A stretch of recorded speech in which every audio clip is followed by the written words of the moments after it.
खा सके। मैं अपनी गवाही को लास्ट में बताऊंगा आपको। अभी सुबह की बात है, जैसे भैया बता रहे थे कि मैंने तैयारी की और बारिश होने लगी। लग रहा था शायद जा नहीं पाएंगे। ठीक उसी समय हम लोग आपस में बात कर रहे थे कि भैया बारिश बहुत तेज हो रही है, लगता है कुर्सियाँ पीछे कम कर दी जाए। लेकिन मनुष्य का देखना अलग है और परमेश्वर का देखना अलग है। हालेलुया। हमने वो कुर्सियाँ भी हटा दी थी पीछे वाली, लेकिन उसका धन्यवाद करते हैं कि परिस्थितियाँ कैसी भी हो, लेकिन वो जैसा देखता है मनुष्य वैसा देख ही नहीं सकता, क्योंकि वो ऐसे काम करता है जो न मनुष्य के चित्त में आया होता है, न उसने कभी सोचा होता है वो ऐसे काम करने वाला है। हालेलुया। बहुत सारे जीवनों में उसने ऐसा ही काम किया होगा। आज ज़्यादा समय ना लेते हुए हम इसी टॉपिक पर आज बात करेंगे कि परमेश्वर का देखना जिस्मानी नहीं है। हालेलुया। मनुष्य का देखना तो जिस्मानी है, वो बाहरी चीजों को देखता है, आप कितना सुंदर है ये देखता है, कितने अच्छे कपड़े पहने हैं ये देखता है, लेकिन खुदा को इससे मतलब नहीं है। वो अंदर की बातों को देखता है, वो हमारी और आपकी आत्मा को देखता है। हालेलुया। चर्च में आए हैं, ब्रश करके आए या नहीं, इससे नहीं मतलब है। आंख में कीचड़ लगा हुआ है, इससे मतलब नहीं है। कपड़े अच्छे हैं नहीं है, इससे मतलब नहीं है। लेकिन खुदा को सिर्फ एक बात से मतलब है कि उसकी आराधना आत्मा और सच्चाई से करें। हालेलुया। आज मैं आपको एक जगह पर लेकर जाना मांगूंगा जो मिलेगा आपको पहला शमूएल और उसका 16वां अध्याय और उसकी 6ठी और 7वीं आयत। फर्स्ट शमूएल चैप्टर 16 एंड वर्स 6। यहाँ पे साउल है। अभी पास्टर चमन आपको साउल के बारे में बता रहे थे कि साउल के अंदर भी दुष्ट आत्मा आ गई, पवित्र आत्मा से भरा रहता था, उसके अंदर भी ऐसा कुछ हुआ है। जो कुछ हुआ उसके अंदर भी दुष्ट आत्मा आ गई। तो यहोवा ने शमूएल से कहा अब साउल की जगह पर किसी और को लाना चाहिए। अब साउल इस लायक नहीं है, अब साउल शायद अब इस लायक नहीं रहा, लेकिन अब मैं किसी और को तुझे भेजूंगा कि तू उसको जाकर अभिषेक करे। हालेलुया। जब यहोवा जब शमूएल से कह रहा था तो कहने लगा मैं वहाँ कैसे जाऊँ, और वो तो मुझे घात कर देगा, वो तो मुझे मार देगा। जब आप इस आयत को पढ़ेंगे, पहला शमूएल उसका 16वां अध्याय और उसकी 6ठी आयत, जिसको मिल जाए। जब वे आए तब उसने एलियाब पर दृष्टि करके सोचा निश्चय या जो यहोवा के सामने है वही उसका अभिषिक्त होगा। ये शमूएल है। और जब वहां पर गया तो देख रहा है, मैं भी निकाल लूं ताकि आसानी रहे। जब वे आए तब उसने एलियाब पर दृष्टि करके सोचा, ये शमूएल है और ये भी हमारी और आपकी तरह एक मनुष्य है, और ये अपने दिमाग में सोच रहा है निश्चय या जो यहोवा के सामने है वही उसका अभिषिक्त होगा। परंतु यहोवा ने उससे एक अलग बात कही। यहोवा ने उससे कहा ना तो उसके रूप पर दृष्टि कर और ना उसके कद की ऊंचाई पर, क्योंकि यहोवा को किसी के रूप से मतलब नहीं है। यहोवा को उस खुदा को, उस यीशु मसीह को कद से मतलब नहीं है। आप कितने लंबे, आप कितने मोटे, आपकी पर्सनैलिटी कितनी है, आपका दबदबा कितना है, आपके शहर में आपका रुतबा कितना है, आप कितना अच्छा बोल लेते हैं, कितना अच्छा आपके पास टैलेंट है, कितना आप बोलने में अच्छे हैं, कितना आप लोगों से अच्छे से बात, इससे मतलब नहीं है। उसने कहा ना उसके कद की ऊंचाई पर, क्योंकि मैंने उसे अयोग्य जाना है। देखने में अच्छा है, बॉडी बहुत बढ़िया है, सुंदर है, एलियाब की बात कर रहा है, लेकिन कह रहा मैंने इसे अयोग्य जाना है। और उसके आगे कहा क्योंकि यहोवा का देखना मनुष्य का सा नहीं। हालेलुया। यहोवा का देखना, बोलिए हमारे पीछे, यहोवा का देखना मनुष्य का सा नहीं है। मनुष्य तो बाहर का रूप देखता है, परंतु यहोवा की दृष्टि मन पर रहती है। हालेलुया। मनुष्य आपकी बाहरी चीजों को देखेंगे, पैसा है तो आपके पास आएंगे, बहुत सारे दोस्त होंगे, आप अच्छा बोल लेते हैं तो आपसे जय मसीह करेंगे, आप अच्छे बहुत दिखते हैं तो हो सकता है आपके पास आकर बैठ भी जाएं। लेकिन यहोवा कहने लगा मेरा देखना मनुष्य का सा नहीं, मैं तो मनों को देखने वाला परमेश्वर हूँ। यहाँ पर शमूएल भी धोखा खा गया। हालेलुया। शमूएल भी धोखा खा गया कि ये एलियाब को शायद परमेश्वर ने मुझे अभिषेक करने के लिए भेजा है, ये तो देखने में बहुत अच्छा है, ये इसके कद काठी तो बहुत बढ़िया है, शायद ये राजा बनने के लायक है। लेकिन परमेश्वर ने कहा एलियाब तू गलत, शमूएल तू गलत सोच रहा है, मैंने जिसे तुझे अभिषेक करने के लिए कहा ये वो नहीं है। और बाद में उसने जब उसके आगे जब कहा, उसके आगे लिखा है, तब यिशै ने अबीनादाब को बुलाकर शमूएल के सामने भेजा और उसने कहा यहोवा ने इसको भी चुना। फिर यिशै ने शम्मा को सामने भेजा और उसने कहा यहोवा ने इसको भी चुना। इस सबको लेकर आ रहा है जिसको खुदा ने, यहोवा ने चुना। इस प्रकार यिशै ने अपने 7 पुत्रों को शमूएल के सामने भेजा। यिशै ने अपने 7 पुत्रों को शमूएल के सामने भेज दिया, लेकिन एक है जो रह गया। हालेलुया। ये सब अच्छे खासे बढ़िया बॉडी बिल्डर हैं, अच्छे खासे रूप में दिखते हैं, लेकिन एक रह गया। उसने कहा सबको बुला ले। उसके आगे लिखा है 12वीं आयत में, ज्यादा लंबा ना पढ़ के मैं शॉर्टकट में पढ़ देता हूँ। तब वह उसे बुलाकर भीतर ले आया, उसके तो लाली झलकती थी और उसकी आंखें सुंदर और उसका रूप सुडौल था। तब यहोवा ने उठकर इसका अभिषेक कर यही है। तब उसने शमूएल से कहा, वो छोटा बच्चा था, मैं बात कर रहा हूँ दाऊद की। हालेलुया। छोटा बच्चा जो बचपन में गोलियत से नहीं डरा, वो छोटा बच्चा जो, क्योंकि वो आत्मा से मजबूत व्यक्ति था। वो जो व्यक्ति था छोटे में ही जब भेड़ को चराने जाता था, तो जब सिंह या भेड़िए उसके भेड़ों को चुरा ले जाते थे या उठा ले जाते थे, शिकार कर ले जाते थे, तो जबड़ों को चीर कर अपनी भेड़ों को छुड़ा लाया करता था। ऐसा उस पर अभिषेक था। उसके बाद एक और जगह मैं आपको लेना चाहूंगा इसी की अगले अध्याय में जो मिलेगा 17 अध्याय और उसकी 33वीं आयत। यहाँ पर साउल जो है, जब दाऊद गोलियत से लड़ने के लिए गया, तब साउल भी जो है दाऊद के बारे में जिस्मानी तौर से देख रहा है कि ये तो छोटा बच्चा है, इसे तो युद्ध के बारे में कुछ मालूम भी नहीं, और जो सामने गोलियत खड़ा हुआ है वो तो बहुत बलशाली है, युद्ध में निपुण है, वो तो तलवार और भालों को लिए आता है, वो तो इतना लंबा है कि दाऊद तो उसके सामने छोटा बच्चा है। ये साउल भी जो है जिस्मानी तौर से देख रहा है, उसके बाहरी आवरण को देख रहा है। जी पढ़ दें। साउल ने दाऊद से कहा तू जाकर उस परिस्थिति के विरुद्ध युद्ध नहीं कर सकता, क्योंकि तू तो लड़का ही है और वह लड़कपन से ही योद्धा है। हालेलुया। साउल जो है दाऊद से कह रहा है तू जो है उस परिस्थिति से युद्ध नहीं, ये वो जो गोलियत है ललकार रहा है कि आओ मुझसे युद्ध करो, कौन है जो मुझे हरा सकता है।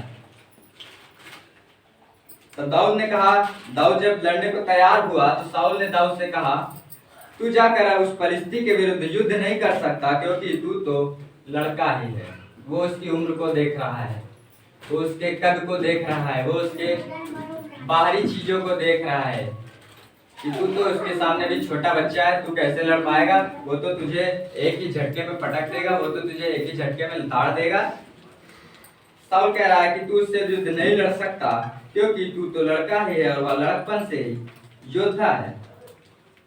उसी की 42 पढ़ें। यहाँ पर जो है अभी साउल इसको बाहरी रूप से देख रहा है और अब गोलियत भी इसको देख रहा। जी देखिएगा, जब परिस्थिति ने दृष्टि करके दाऊद को देखा, ये भी दाऊद को देख रहा है। हालेलुया। लेकिन जो गोलियत देख रहा है, ये अंदर उसके नहीं देख रहा है कि उसके अंदर क्या है, ये उसके बाहर देख रहा है। जी तब उसे तुच्छ जाना, बेकार,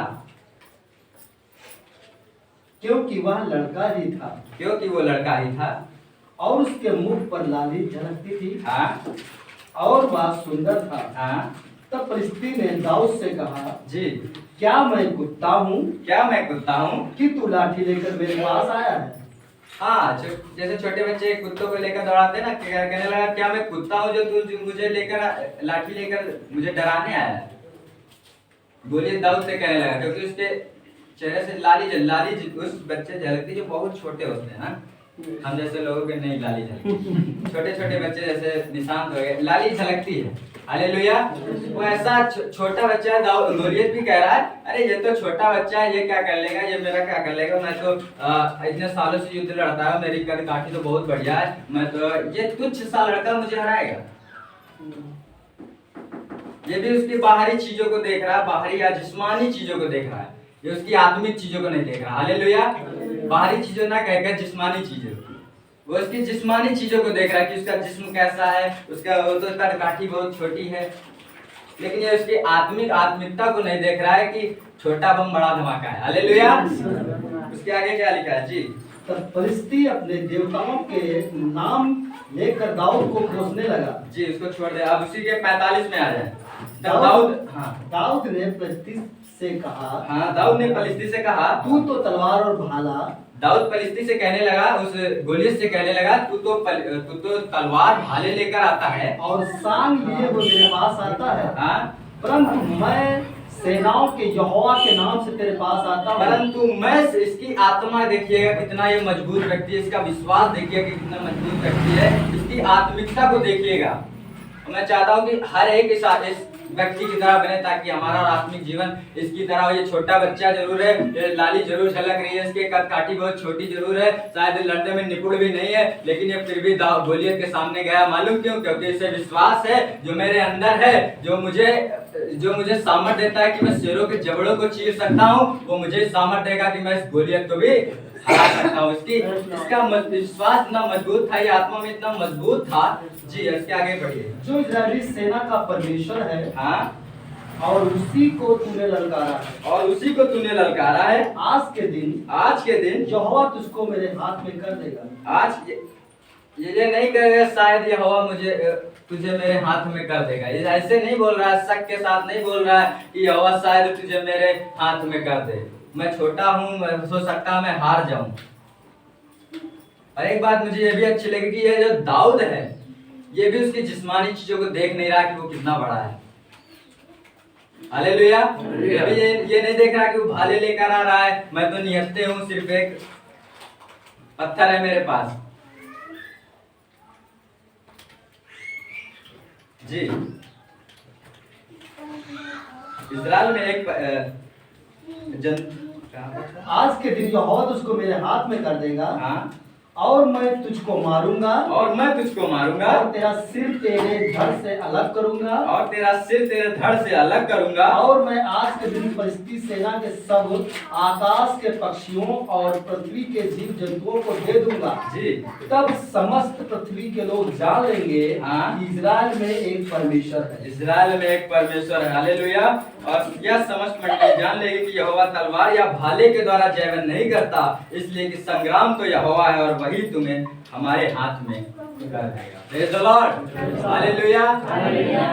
इसका विश्वास मुझे बहुत अच्छा लगा। इसका जो आत्मिक जीवन है, मुझे बहुत आशीष मिली इस वचन से। खुदा ने मुझसे बात करी तो मैंने सोचा काश खुदावन ऐसा आत्मिक जीवन हर एक के पास हो। जब बीमारियां, गोलियत वो कोई मनुष्य आपके सामने नहीं आएगा। ये गोलियत दिखाता है एक बड़े पहाड़ को, ये गोलियत दिखाता है एक बहुत बड़ी बीमारी को, ये गोलियत दिखाता है एक बहुत बड़ी ऐसी मुसीबतों को जो शायद खुदा के पास आपको आने नहीं दे रहा है, जो शायद आपको ऐसी मुश्किलें लाकर खड़ा कर देता है और आप उस गोलियत के सामने हार जाते हैं, क्योंकि आप कह ही नहीं पाते कि तू तो भाले और तलवार के साथ आता, मैं तो निहत्थे यहोवा के नाम से आता हूँ। हालेलुया। जिस दिन आप ऐसा कहना शुरू करेंगे, हमारा और आपका आत्मिक जीवन ऐसा होना चाहिए कि क्योंकि यहोवा हमारे बाहरी जिस्म को नहीं देखता। आज लोग ध्यान दे रहे हैं तो अपनी बॉडी पर, बिल्डिंग पर, चेहरे पर, बाल पर, हेयर स्टाइल पर, कपड़ों पर, लेकिन कोई आत्मिक जीवन पर ध्यान नहीं दे रहा है। लेकिन खुदा आपके जिस्मानी चीज को नहीं देखेगा, खुदा आपके आत्मिक जीवन को देखेगा, क्योंकि वो मनों को जांचने वाला परमेश्वर है। यीशु मसीह जब एक जगह पर गया कफरनहूम में, तो वहाँ पर जब लोगों ने जाना कि यीशु मसीह वहाँ पर आया हुआ है, तो एक रोगी को लेकर आए जो बीमार था, लेकिन भीड़ इतनी थी कि वो ला नहीं पा रहे थे। हालेलुया। तो उनके जो चार दोस्त थे, उन्होंने खपराइल को ऊपर खपराइल टाइप की पहले बना करती थी, छत पर नहीं पड़ा करती थी, खपराइल को हटाकर वो उसको उसके सामने खाट पर लटका दिए। यीशु मसीह ने उनके विश्वास को देखा। और फिर जब दूसरा मरकुस की किताब 2 अध्याय 8वें में पढ़ेंगे, क्योंकि वो मनों को जांचने वाला परमेश्वर है। जब उसने उनको चंगा किया तो ये जो उसने कहा, जा तेरे विश्वास के कारण तेरे पाप क्षमा हुए।